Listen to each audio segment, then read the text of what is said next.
नमस्ते, मेरा नाम है याज्ञवल्क्य। फ्रेम में जो आपको साथ दिख रहे हैं किसी परिचय के मोहताज नहीं हैं। अदब की दुनिया, साहित्य के क्षेत्र का एक सशक्त हस्ताक्षर है। नाम है अजहर इकबाल। रायपुर में किसी कार्यक्रम में आए थे, कुछ पुराने रिश्तों का दबाव दे दिया या कुछ प्रेशर में ले आया, जैसा भी। यूँ शायर प्रेशर में आता नहीं है, पर थोड़ी मोहब्बत में तो आ ही जाता है। तो इसरार करके मना के थोड़ा समय चाय पीते पीते चुरा लिया हूँ, ताकि कुछ बातें आ जाएं, कुछ देश की बातें हो जाएं, कुछ साहित्य की बातें हो जाए। अजहर यूं सियासत की बात तो शायद ही करें, मगर अगर कर गए तो वो जिस अंदाज में करेंगे वो भी गौरतलब होगा। जनाब आदाब, नमस्ते। अजहर, आपकी जो शायरी है, आपकी जो नज़में हैं, आपके जो गीत हैं, उसमें एक नवाचार है। आप हिंदी के क्लिष्ट शब्दों को जोड़ रहे हैं और मज़ेदार ये है कि हिट भी हो रहे हैं। तो ये, इसको क्या कहना चाहिए, क्या नाम है इस चीज़ का? मुझे लगता है कि ये हिंदुस्तानियत है, ये भारतीयता है जो मेरे अंदर से बाहर आती है। मैंने उसको खानों में बांट के नहीं रखा। मेरी भारतीयता कोई अलग नहीं थी, मजहब से जुड़ी हुई भारतीयता नहीं थी। इसलिए ये चीज़ें जो है वो इतनी स्पष्ट हैं, इतनी जाहिर हैं। आप मुक्तक सा सुनाने लगते हैं, वो गज़ल हो जाती है। आप राम का दृष्टांत ले आते हैं, हाँ। मंत्रमुग्ध हो जाते हैं लोग और गंभीरता से झकझोर भी जाते हैं। वो जो राम वाली नज्म थी, 4 लाइन थोड़ा। हाँ, वो मैं दया अगर लिखने बैठूं, होते हैं अनुवादित राम, रावण को भी नमन किया, ऐसे थे मर्यादित राम। ये जिन मंचों पे आप कहते हैं, क्योंकि YouTube पे भी मैं देखता रहा हूँ भाई, मैं शैदाई हूँ आपका, बेहतर आप शब्द अर्थ जानते हैं। सामने की सफ में जब नेता बैठे रहते हैं, तो जब आप राम की मर्यादा को याद दिलाते हैं, आप भारत की संस्कृति की विराटता को और उसकी विशालता को याद दिलाते हैं, तो चेहरे के भाव कैसे लगते हैं आपको उनके? वो दिनकर जी का वाकया याद आता है कि दिनकर जी और नेहरू साहब एक कवि सम्मेलन में शामिल थे। तो नेहरू साहब जैसे ही स्टेज छोड़कर निकले तो पाँव किसी चीज़ में अटका या डिसबैलेंस हुए, तो अचानक पीछे से दिनकर जी ने उनको थाम लिया। तो नेहरू जी ने कहा कि दिनकर बहुत शुक्रिया। कहते नहीं, इसमें शुक्रिया की जरूरत नहीं है, सियासत जब भी डगमगाती है तो साहित्य सहारा देता है। तो मुझे लगता है कि ये दिनकर जी का जो वाकया है, ये इतनी बड़ी दलील है हमारी पॉलिटिक्स और जो हमारी संस्कृति है, जो हमारा साहित्य है, उसके एक दूसरे के साथ खड़े होने की। इससे बड़ी दलील नहीं मिलेगी इस वाक़े से बड़ी। अजहर, जोश मलिहाबादी कई बार, मतलब आप देखें, वो प्राइम मिनिस्टर के पास जा रहे हैं, इंतजार करवा दिया, उठ के चले गए एक नोट छोड़ के। तो ये तमकनत, ये गुस्सा, आदम गांडवी, हफीज मिलिट्री, दुष्यंत कुमार, ये मंजर से, दृश्य से गायब होते जा रहे हैं। ये सब्ज जो थी ना शायरों की, ये गायब होती जा रही है। ये बहुत अफसोसनाक है, बहुत ज्यादा। विस्की भरी गिलास में काजू उतरे प्लेट में, उतरा है रामराज आज विधायक निवास में। हफीज मिलिट्री, मुलायम सिंह साहब ने उनको नॉमिनेट किया किसी अवार्ड के लिए, साफ मना करवा दिया, नहीं चाहिए। और वो आदमी जिसको जरूरत थी पैसे की, एक छोटे से घर में रहा करते थे मेरठ में। अजहर और इकबाल, 2 नाम हैं आपके, मतलब एक पूरा नाम अजहर इकबाल है जी। एक का अर्थ कुछ यूं हुआ कि पारदर्शी जिसमें कुछ ढका हुआ ना हो, उभरा सा। इकबाल जिसकी रोशनी है। तो अपने नाम को किस तरीके से सार्थक करना चाह रहे हैं आप? मुझे लगता है कि दो मानी हैं अरबी में, जिस तरह लिखा जाता है ये नाम, एक अलिफ जोए से लिखा जाता है, एक अलिफ जे से लिखा जाता है। एक के मानी है पारदर्शिता, जिसमें सब कुछ आपके सामने हो, इजहार कर देना, और दूसरे मानी है कि बहुत चमकता हुआ। दोनों मानी मतलब इंसान के बातिन को प्रकट करने का, उसको जाहिर करने का माध्यम दिखाने वाले नाम हैं। और नामों का असर हमेशा से हमारी संस्कृति में ये कहा गया है कि नाम अच्छे रखा करो, उनका असर आपकी शख्सियत पे होता है। तो ये नाम, दोनों नाम, मेरी शख्सियत पे इनका बड़ा असर है। मैं तो कुछ बहुत ज़्यादा मेरी बनावटी चीज़ें नहीं है अंदर, जो मैं हूँ अंदर से जिस तरह का भी हूँ वो ऐसे बाहर आता है बिल्कुल। उसको सोचते हैं लोग कि मैं कोशिश करता हूँ सहज होने की, सरल होने की, लेकिन मैं ये कसम खा के यकीन दिला सकता हूँ कि मैं ऐसा ही हूँ। जो लोग मुझे 30 सालों से, 40 सालों से जानते हैं, बचपन से जानते हैं, आप उनसे पूछें, मेरे अंदर रत्ती बराबर भी बदलाव आज तक महसूस नहीं किया गया है। हाँ, ये कुछ सालों का तो हिसाब किताब मेरे पास आप भी है। खुद जानते हैं। अच्छा, एक बात बताइए सर, जिस बात से मैं शहदाई हुआ था आपका, मैं नहीं बहुत सारे लोग, वो आपकी शायरी का जो लहजा था उसमें रोमानियत थी, उसमें मोहब्बत थी, और मोहब्बत का एक धारा ऐसी थी कि आपके मतलब अगर सो खुल के कहूँ तो भाई, यदि पत्नी है और प्रेमिका भी है तो एक पंक्ति तेरे लिए, एक पंक्ति तेरे लिए, मोहब्बत दोनों से है। वो धारा किधर गई आप में? अब वो धारा थोड़ी सी गायब सी है, गुल सी नहीं है। ऐसा नहीं है, गायब तो नहीं हुई है बिल्कुल, वो है। कभी कभी ज़रूरियात और जिस माहौल में आप रह रहे होते हैं वो असरअंदाज होता है आपकी शायरी के ऊपर।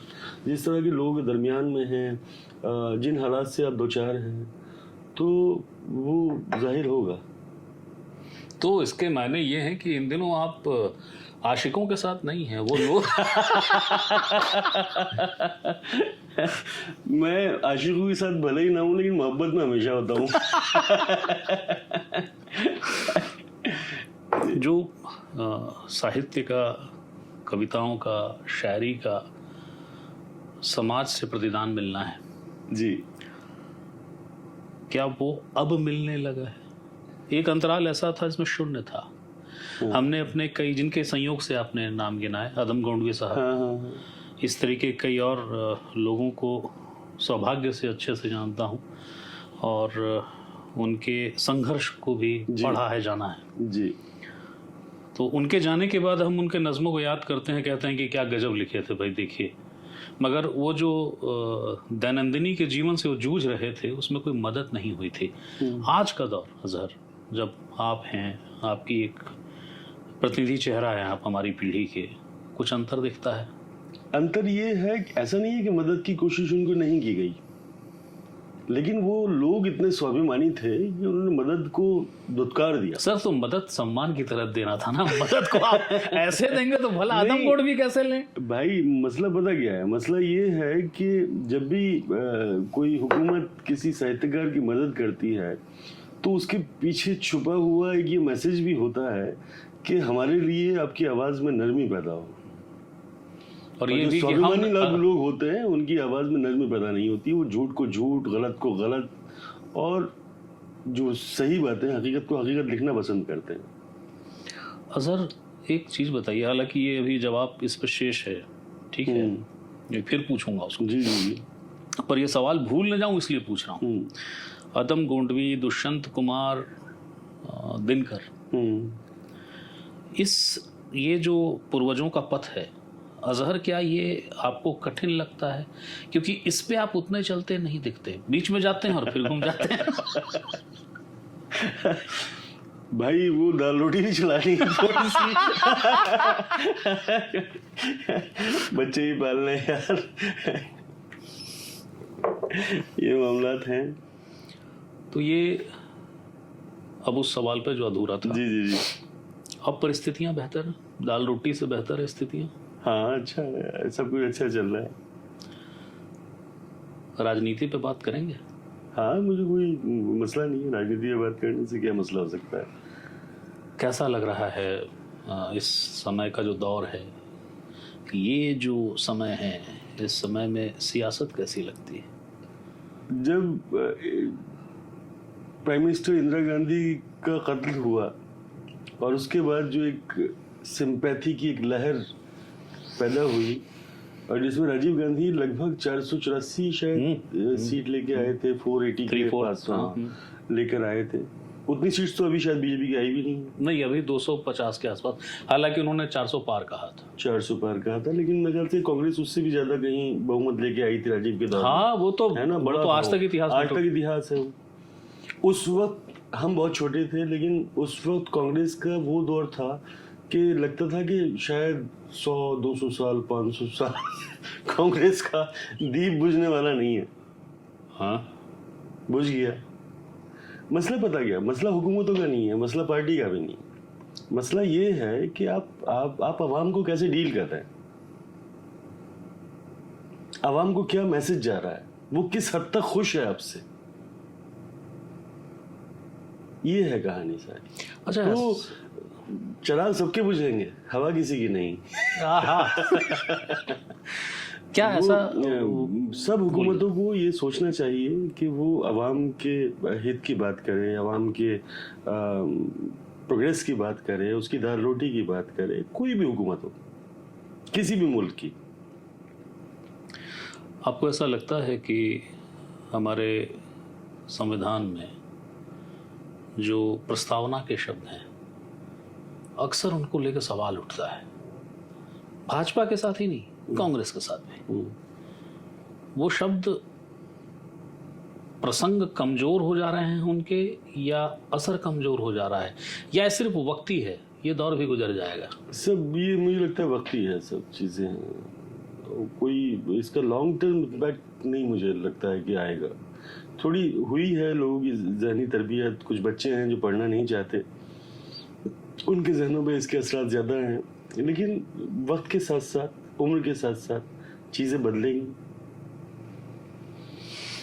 चलिए फिर वापस साहित्य में आते हैं।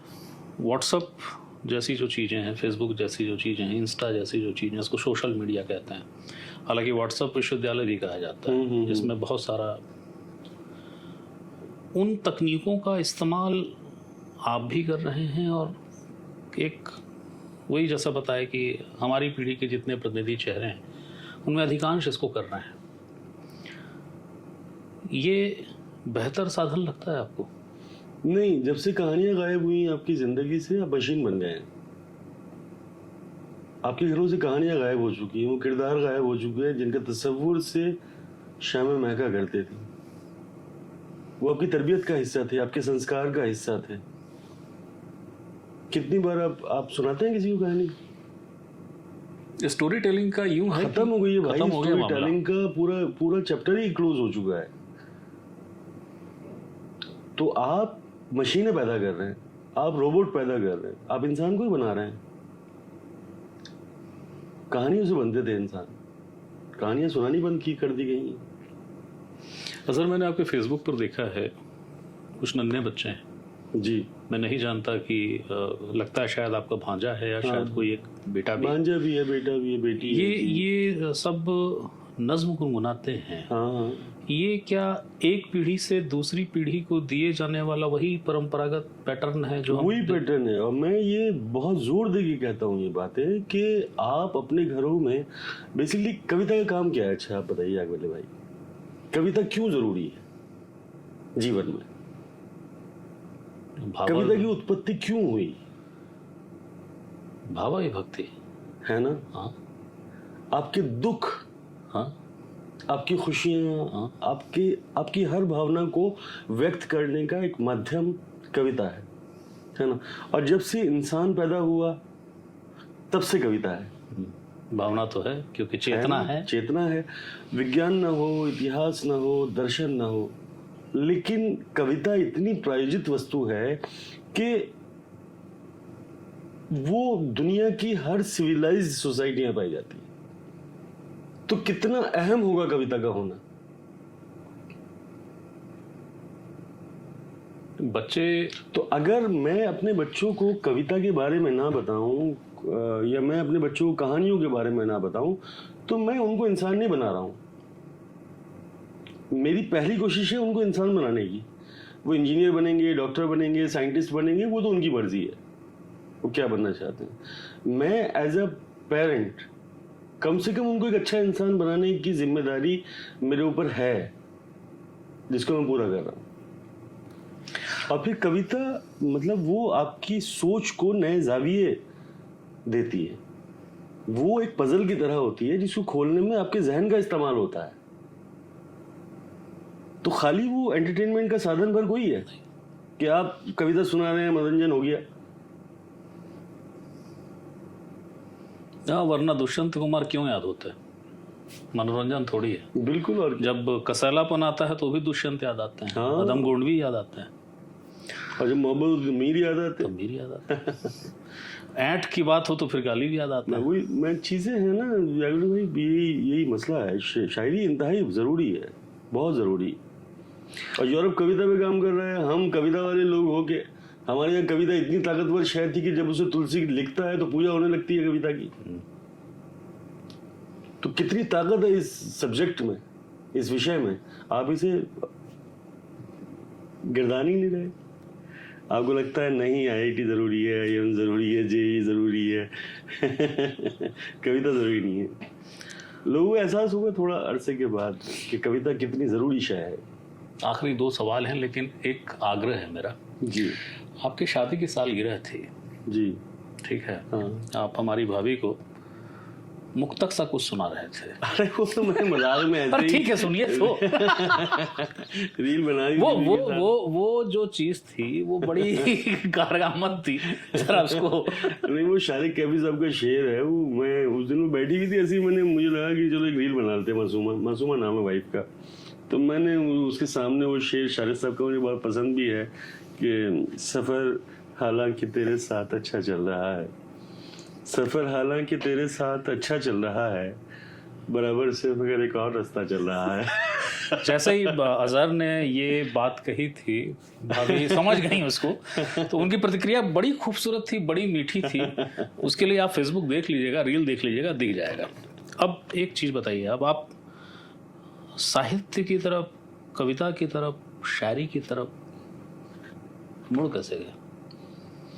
अब माहौल की वजह से। जब मेरा बचपन था तो एंटरटेनमेंट के कोई जराए मौजूद नहीं थे। ना इंटरनेट था, ना सोशल मीडिया था। लंबी दोपहरें कस्बों की, सुबह 10 बजे तक खाना भी बन गया, चाय भी पी ली, सारे काम से निमट गए, घर की साफ सफाई भी हो गई। अब क्या होगा, ये इतनी लंबी दोपहर कटेगी कैसे?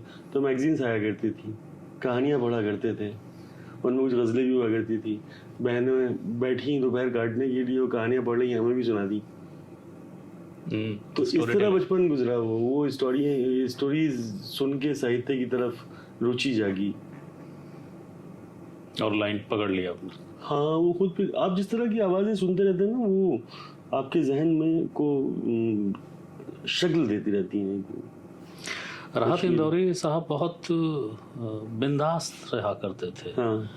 मुझे याद है उन्होंने एक बार मंच से कह दिया, अब नीरव में मौज तो लेते थे, तो उन्होंने कहा कि शायर थोड़ा सा बदचलन होता है तो बहुत अच्छा शायर होता है।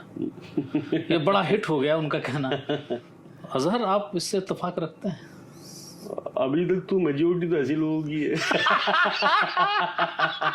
मेरे इत्तेफाक रखने ना रखने आप उस बहुमत में है कि नहीं?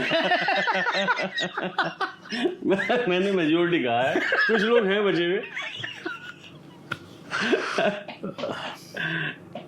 कठमुल्लापन जो है समाज का, हाँ। किसी धर्म पे नहीं जा रहा। हाँ। और ये आखिरी, लेकिन ये शब्द तो आप यूज धार्मिक गुरु, अब वो उसमें आ तो गया। जैसे क्या होता है, मैं आपको बता रहा हूँ, वो हम लोग वो फ्रेम बनाते हैं ना, पीछे में ग्रीन पर्दा, ठीक है, जिसको क्रोमा कटता है, तो हम कई चीजें लिख देते हैं उसमें। तो गुरु वो ग्रीन कपड़ा में लेने गया जी, ठीक है भाई। अब जैसे आपको पता ही है कि आपका अपना चैनल है, क्योंकि मेरा खुद का, मैं खुद के लिए करता हूँ, मतलब समाज के लिए करता हूँ, पर अब स्वतंत्र रूप से जी। तो गुरु वो ग्रीन कपड़ा खरीदने गया मैं। तो मेरा एक बड़ा प्यारा साथी है, बहुत बहुत प्यारा है जी। उसका नाम है अजहरुद्दीन जोया, अज्जू। ठीक है। उसकी तुकबंदियाँ बड़ी मारक होती हैं, मार्के की होती हैं। और पढ़ाई तो उसने पत्रकारिता की है, लेकिन उसका जो पारिवारिक पेशा है पेट्रोल पंप में मशीनों को बनाने का, उसको करता है। ठीक है। गुरु वो तंज करता है मजाक मजाक में, तो वो मेरे साथ था जिस दिन मैं ग्रीन कपड़ा लेने गया। बोला ये मजहबी कलर जो है तो उस समय मैं ध्यान नहीं दिया, जब मैं लपेट लिया और स्कूटी में पीछे बैठ गया तो उसने कहा मजहबी कलर को संभाल के रखना भाई। मैं बोला ये क्या तू बोल रहा है? तो बोला कलर देखो ना आप। तो मैं बोला यार अब इसको केसरिया लेंगे तो क्या बोलोगे? तो बोला फिर वो आप देखना। तो इसलिए वो कठमुल्ला शब्द निकल गया। चलिए उसको मैं सुधारता हूँ। जो जड़ता है, हाँ ये शायद ज्यादा मौजूद है। जड़ता जो है, ये जड़ता बढ़ रही है या स्थिर है? बढ़ रही है। उसकी वजह आपको समझ में नजर आएगी, मिक्स पॉपुलेशन खत्म हो रही है। मेरा बचपन मिक्स पॉपुलेशन में गुजरा है। मेरे यहाँ बराबर में आनंद पंसारी थे, मेरे यहाँ बराबर में राजू हलवाई थे, कफील स्वीट्स थी, हकीम जिल्ले थे, और बहुत सारे कुछ जैन समाज के लोगों की दुकानें थीं। तो अशोक सैनी टीवी वाले थे, उनको देखते, उनसे सामान सौदा सुलभ खरीदते बचपन गुजरा। अब आप जिस सोसाइटी में जाते हैं वहाँ उसी सोसाइटी के लोग हैं। तो मेरे बच्चे ये नहीं जान पा रहे हैं कि इस मुल्क में, जो इतना बड़ा मुल्क है, जहाँ पे मुतअद्दिद ज़ुबानें बोली जाती हैं, जहाँ पर बहुत सारे मज़ाहिब हैं, जहाँ पे बहुत सारी रंग के लोग रहते हैं, उनको ये पता नहीं चल पा रहा है कि उनके अलावा भी यहाँ पे लोग एग्जिस्ट करते हैं। तो जब वो बड़े होंगे और फील्ड में निकलेंगे तो वो एलियन की तरह देखेंगे, यार ये कौन लोग हैं। मैंने तो रामलीलाएं भी देखी हैं, मैंने तो होली भी खेली हैं, मैंने दिवाली की मिठाइयाँ भी खाई हैं घर पे आती हुई। उनको पता नहीं है ये चीज़ें। तो ये बहुत अफसोसनाक पहलू है कि मैं कैसे करूं, मैं कैसे बताऊं उसको कि यहाँ बहुत सारे लोग हैं दुनिया में। ना तो मैं शिफ्ट हो सकता क्योंकि वहां भी कोई नहीं है, वो लोग भी एक्सेप्ट नहीं कर रहे। मेरे यहाँ तो सवाल ही नहीं उठता, कोई आगे रहे, मैं तो वैसे ही अछूत होता जा रहा हूँ।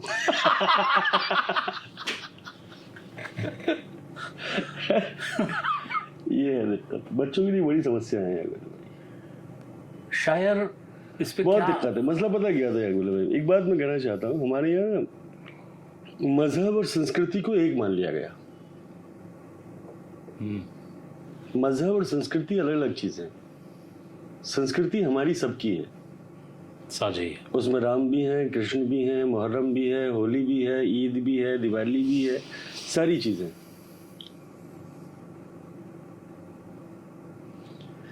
अब हम मजहब खेल रहे हैं, संस्कृति कहीं दूर जा चुकी है।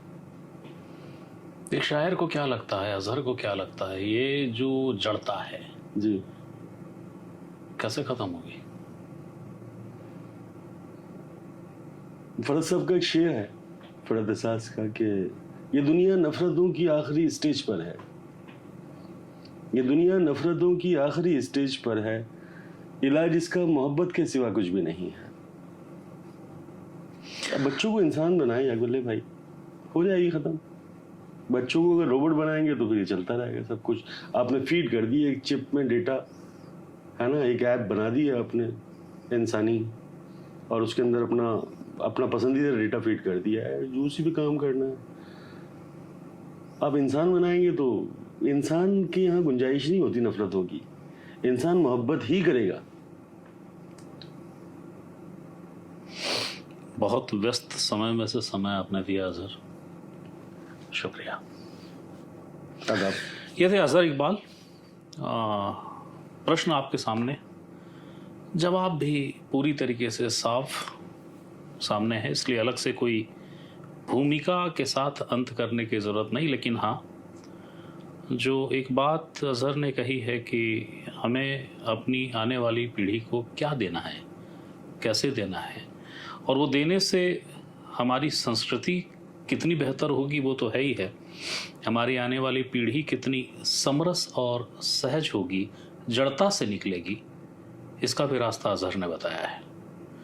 हाँ, मोहब्बत करते चलिएगा, लेकिन याद रखिएगा मोहब्बत के मायने थोड़े विस्तृत हैं, बाकी आपकी मर्जी है, शौक है आपका। फिर किसी नई शख्सियत के साथ मैं फिर हाजिर होऊंगा, तब तक के लिए नमस्कार। गालियां खाकर भी मर्यादित रहो तो बात है, गालियां खाकर भी मर्यादित रहो तो बात है, तुम अंधेरे में भी आलोकित रहो तो बात है। खोजने निकलो किसी दिन खुद भी अपने आप को, खोजने निकलो किसी दिन खुद भी अपने आप को, घर में रहकर घर से निर्वासित रहो तो बात है, ताकि फिर महसूस कर पाओ किसी औरत का दुख, ताकि फिर महसूस कर पाओ किसी औरत का दुख, तुम अहिल्या की तरह शापित रहो तो बात है। और ये शेर बहुत मतलब मुझे लगा कि हाँ कुछ अच्छा सा हो गया था, खुद पसंद आया कि एक मायावी हिरन होती है सुख की कामना, एक मायावी हिरन होती है सुख की कामना, दुख हो और दुख में भी आह्लादित रहो तो बात है।